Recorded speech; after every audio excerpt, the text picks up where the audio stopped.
আসসালামু আলাইকুম। আজ হঠাৎ রাতে সিদ্ধান্ত হলো সবাই বিরিয়ানি খাবে। এজন্য আম্মু এখন বিরিয়ানি রান্না করছে। দেখতেই পাচ্ছেন মাংসটা অলরেডি রান্না শুরু হয়ে গেছে। মাংসে দেওয়ার জন্য আম্মু একটা পাত্রে গরম পানি করে নিচ্ছে আলাদা করে। সেই পানিটাই মাংসের ভিতরে পুরো রান্নায় দেবে। কোনো ঠান্ডা পানি ব্যবহার করবে না এখানে। মাংসটা সুন্দর করে কষিয়ে নেওয়ার পর এখানে পর্যাপ্ত পরিমাণ গরম পানি দিয়ে দিল।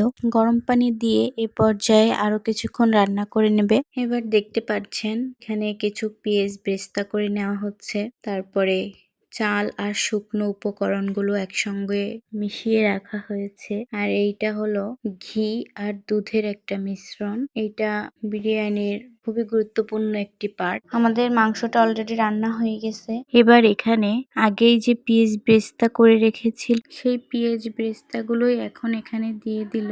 দিয়ে সুন্দর করে নাড়িয়ে নিল।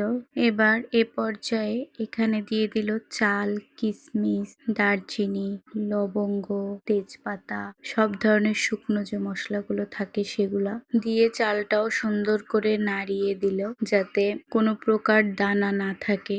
চালের ভিতরে যদি দানা দানা থাকে তাহলে ভাত দেখা যাবে কিছু সিদ্ধ হবে আর ভিতরের দানা ও ভাতগুলো সিদ্ধ হবে না। এজন্য খেয়াল রাখতে হবে ভিতরে যেন কোনো দানা দানা চাল না থাকে। এবার এটার উপর থেকে ঘি ও দুধের মিশ্রণটা সুন্দর করে ছিটিয়ে দিয়ে দিতে হবে। এই পর্যায়ে সুন্দর করে হাঁড়ির মুখটা আটকিয়ে দিতে হবে আটা দিয়ে। এমন ভাবে আটা দিয়ে মুখটা আটকিয়ে দিতে হবে যাতে বাইরের ভাপগুলা ভিতরে না ঢোকে। এমন ভাবে মুখটা আটকিয়ে দম দিয়ে রাখতে হবে যাতে চালগুলো সেদ্ধ হয়ে যায়। এ পর্যায়ে হাঁড়িটা চুলো থেকে নামিয়ে শুধু কয়লার উপরে দমে রেখে দিতে হবে। কয়লাগুলো সুন্দর করে হাঁড়ির চারপাশে যাতে বসে এই জন্য একটা কাঠ দিয়ে কয়লাগুলো সাজিয়ে দিচ্ছে। এ পর্যায়ে বিরিয়ানি দমে রাখা হয়ে গেছে। দেখেন কত সুন্দর ঝরঝরা বিরিয়ানি রেডি।